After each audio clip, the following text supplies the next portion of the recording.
Welcome everybody to the New Fly Fisher. I'm your host Colin McEwen. In today's show we're talking about Atlantic salmon. Atlantic salmon are one of my favorite fish to fish for, and yet they're one of the toughest. We're here in northern Labrador at Flowers River Lodge, and we're going to be talking about the tactics, how to break down a pool, the rigs you need, and the patterns. It's going to be a great show. I know you're going to love it. Stay with us. That was awesome.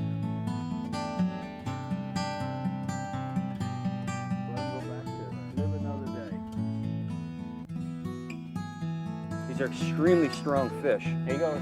Oh, nice. Oh yeah, good fish, yes. Got it. Yeah! World record. We talked earlier about having the optimum conditions. Here we got perfect. Good example of the family Heptageneidae, very flat. Music, sweet music. This is why you need a lot of backing. Fly Fisher crew is fly fishing the Flowers River in northern Labrador. Our journey starts in Goose Bay, Labrador, and from there we boarded de Havilland Beaver floatplane. Our breathtaking 166-mile flight into the northern mountains of Labrador takes us to our destination of Flowers River Lodge and some of the best fishing in North America. The Flowers River is nestled between the mountains of northern Labrador and runs 50 miles inland from Flowers Bay. The lodge is fully equipped with all the modern conveniences of home and is able to accommodate 8 guests. Our guide for today is Gary Osmond, a friendly and incredibly knowledgeable salmon fisher with years of experience behind him. He informs me we'll be fishing a number of pools today and assures me we will find fish. What do you want me to put on, sir? Blue charm. Here you go, I'll let you do it.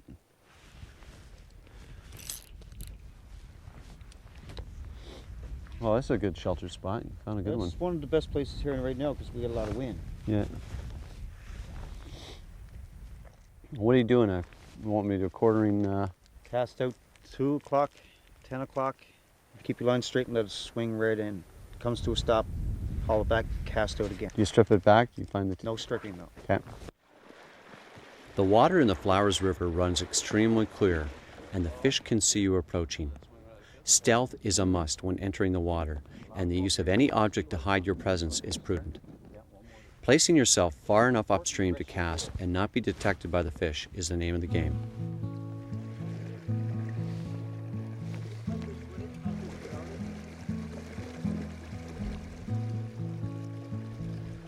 What I'm doing here is I'm working this current. There's a good strong riffle, and I keep on the inside towards the bank. And what I'm doing is the guides put me onto a riffling hitch blue charm, and I'm swinging it through on the outside, and we're looking for players basically. When you've got a riffling hitch, it's really great for active fish. Now there's a few keys to remember when fishing with this type of fly and any type of swinging fly like this, and that is you let your rod tip follow the fly line all the way through. You keep your rod tip down so that you've got lots of leverage should you get a hookup. And then when your fly gets to the end of the swing, let it sit there for a second, because oftentimes the salmon will follow it all the way to the end. But once you give it a little bit there, and then you pick it up, and cord it across again, and away the fly goes. And you can see it just skimming across the top there. And it's going to go all the way through some really good holding water, especially if there's some active fish that are moving up through this current.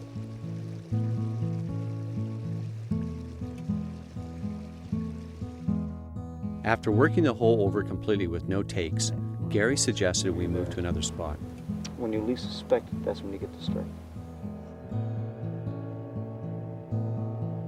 We joined Jim Burton, owner of the Flowers River Lodge, and 2 guests, Gord Follett and Dwight Blackwood, both with Newfoundland Sportsman magazine.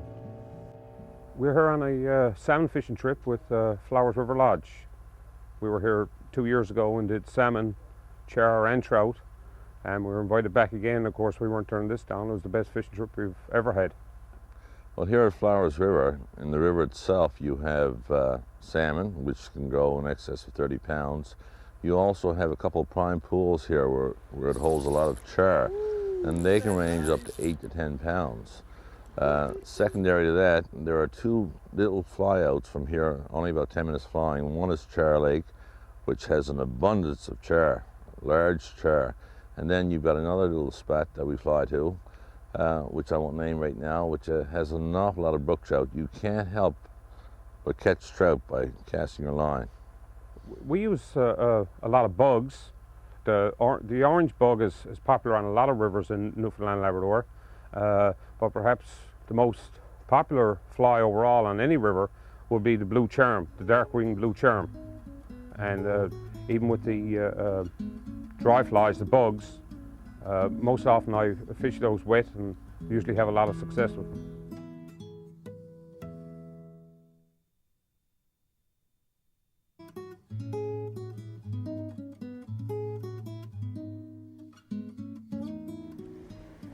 So Dwight's hooked a very nice fish. And he had one on just a minute ago and lost it. And this is a different one though. Just sitting there, that power, right? This pool's a real good producing pool. Yeah. Every year that we've been here. Now, Dwight, can you talk a little bit about how you got that fish? Because I saw the first one that came up and you had him on for a second, but you're putting that bug through the V down there. Can you explain a little bit how and why? Well, this is always a good spot for salmon to haul up. I mean, they come through this fast white water and then they rest in a V.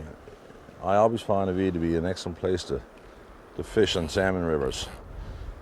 This was a little bit ahead of the V. Oh, beauty, look. Isn't that nice, huh? Nice fish. Boy, the power. But yeah, you got some nice current here. And there are a bunch of submerged rocks, and salmon always have a tendency to lie either by the side or behind the rocks. I cast that bug out. I didn't make any more than a half a dozen casts. 2 rises, cast back out in the same spot. There it was, and it nailed it. Getting ready to find out a little run. Makes my day, I think so, yeah. Now, do you have a tailing glove? No, I don't. Okay, I'll go get mine. No. Okay.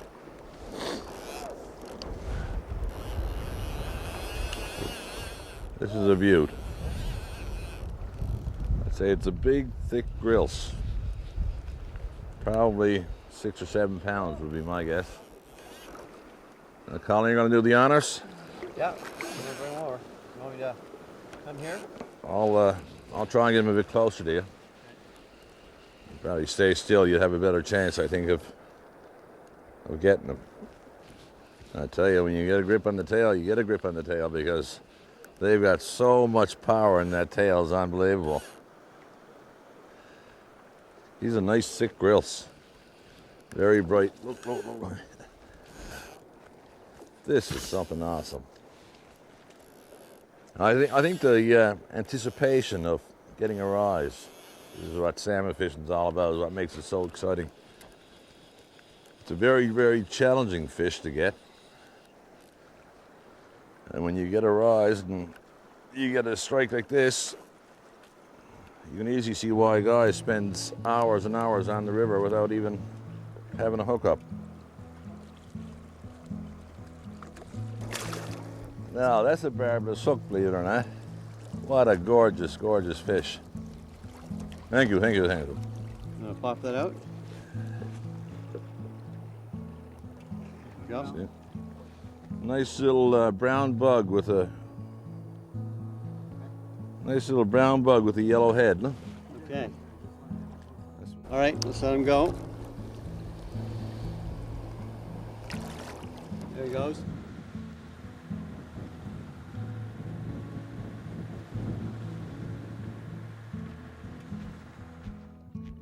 Another guest at the lodge is Jim York, an interventional radiologist from Atlanta, Georgia. Jim is a fanatical Atlantic salmon fisher. So what we have is there's 3 fish just above this rock. There's one on each side and one directly above. And the way we started fishing the pool was, rather than just immediately casting onto the fish, which can move up and down a few feet through the pool, I started off quite short and then made 4 or 5 casts each time at that distance, and then lengthened out 6 inches or so each time as I went down, 3 to 6 inches. Now, once we get down close to the fish, I'll vary the presentation of the fly a little bit each time. Here you can see it's coming right across, and it's going to come right across in front of that rock where we know the fish are. So it's moving quite fast through the water, and it's at a 90-degree angle to that fish.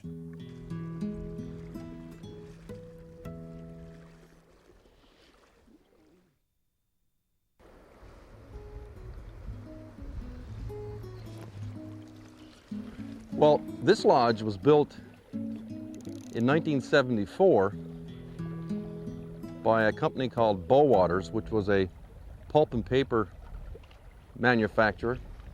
And they wanted a resort to bring their clientele. So my dad helped them, and he was a part owner of Air Labrador at the time. And they found this location. And in 1978, they sold it back to Air Labrador. And my dad in 1983 sold his shares in Air Labrador, and then he bought the lodge.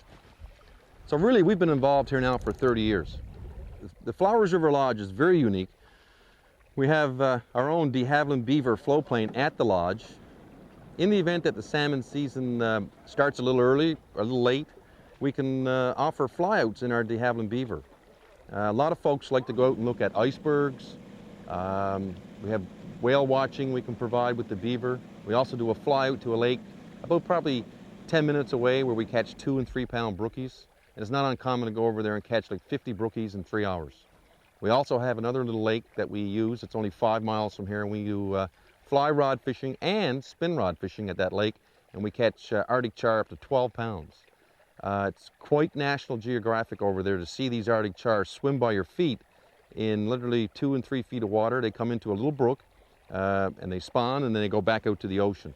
And that's quite something to watch. See all these beautiful big char come in from the ocean, spawn, and then go back. And every year, I mean, it's not uncommon to go over and see a black bear feeding on the char, or a bald eagle, or a wolverine.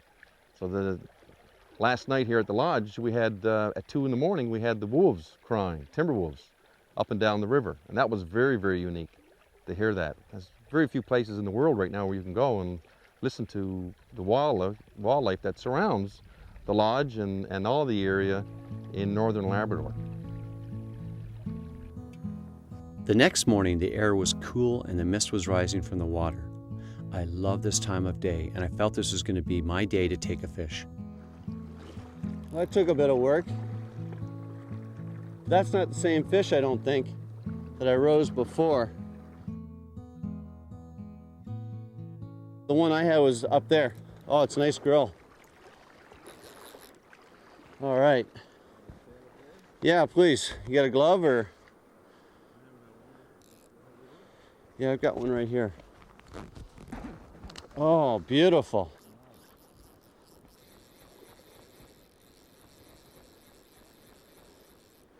What he's done is he's gone downstream on me a bit into the current. Oh, he's off. That's the worst thing that can happen to you, is if they get downstream on you, they put so much pressure on, the hook works out. And unfortunately, he got down into that V, and I lost him. I saw the fly, didn't break off, didn't put too much pressure on. But that was exciting though.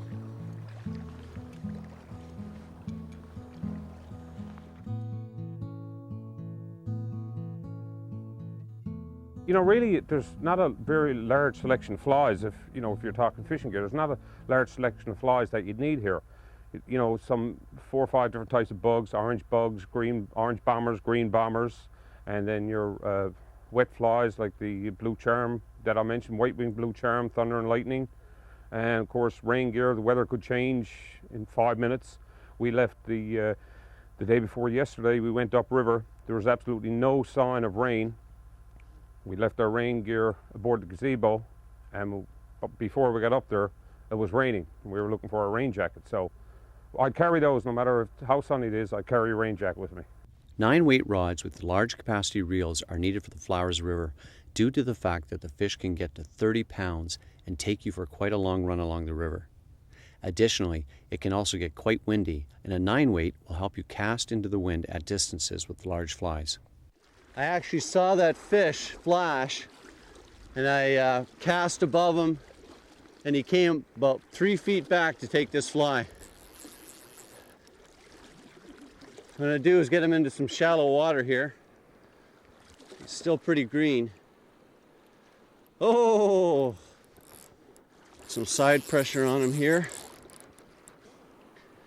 Oh, get away from that rock. He's around the rock. Oh! Okay. Let's turn him this way. I know, this is great. I love the way these fish jump. So it brings people from all over the world here. He's really starting. Yeah. Okay, he's coming. Yeah, he's using the current really well. Here he's coming. Get him in the shallower water. All right.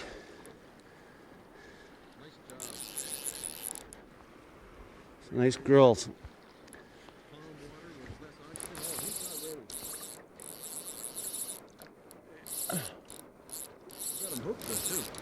Yeah.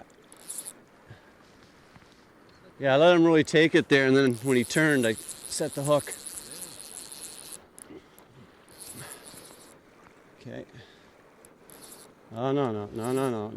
Don't go out there. Don't go out there. No. It's not good. I'm trying to keep him from going downriver, because if he does, it's going to be bad. Here he comes.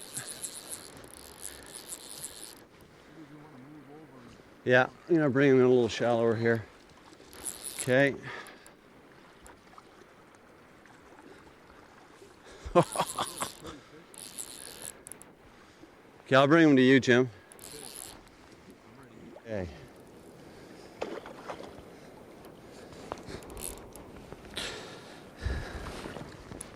Oh no. Okay. Oh. Just popped out. He had too many turns. Hey, that was a good try. You had him hooked good too, but I think... Oh, it's a barbless hook. Yeah, it's a barbless hook, and that's what happens when they keep jiggling their head. But hey, that was good action. Hey, don't have to land them. That was wonderful. Oh, Thanks, it was Jim. excellent. Excellent job. Beautiful fish. Come on back. We'll catch him again. Another day or... Okay, it's your turn now.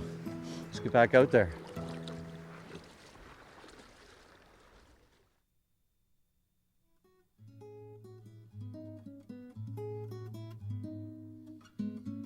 But I decided to put on a nice orange bug. Have you seen this fish? Is there any size to it? That's a gross. Yeah. It's tugging away, trying to get it out of his mouth. Of course, keep the pressure on because it's a barbless hook. Here at Flowers River, we use barbless single hooks. It's easy for releasing the fish. Okay.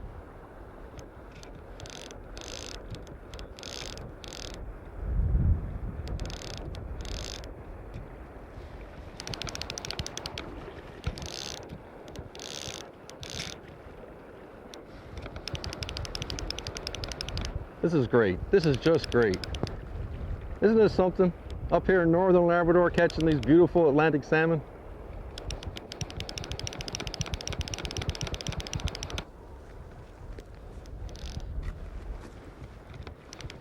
Woo!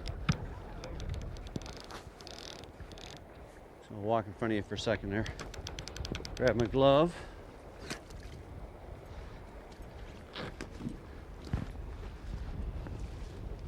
Want me to tail it for you, Jim? I think I can get it.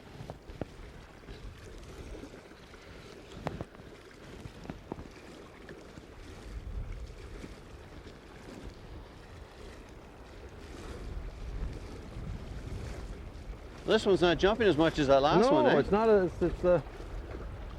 Oh, that's beautiful. Isn't that a lovely fish? Yeah. Get your glove on? You want my Yeah. glove? Okay.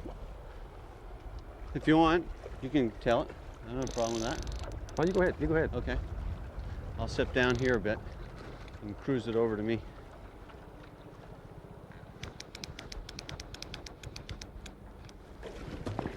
This is just great. This thing really wants to fight. You see where you've hooked him too, right up in the top. Yeah. Just perfect. Okay.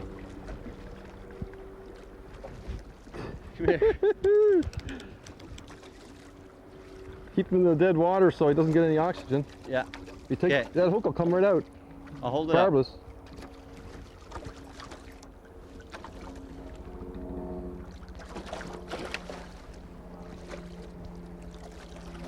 Got it. Beautiful. Isn't that great?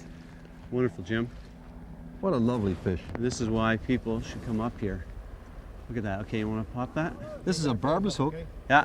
This is a barbless hook. It'll just come right out. Oh, it's in his snout, just a little bit in his nose. Bent the pliers. See, let's get that out of there. There we go. So let's take them out into the fast water, Yeah, let's put him in some fast water and and then we'll talk about what you did. you see how the spots are camouflaged on top? Yet they're identified by nice silver belly. But as it sits in the water, it's almost impossible to see overhead for the predators. And it's a beautiful. This one here is probably about 4 years old. Yep. And they come in, they spawn, they go back to the ocean. And it tickle his That barrel. water's cold, eh? Yeah, and it tickle his belly here, and he's probably ready to go. It's a beautiful fish. Woo, like the bullet. All right, good job. Thank you, sir. Let's get another one. Let's go back out. Great work.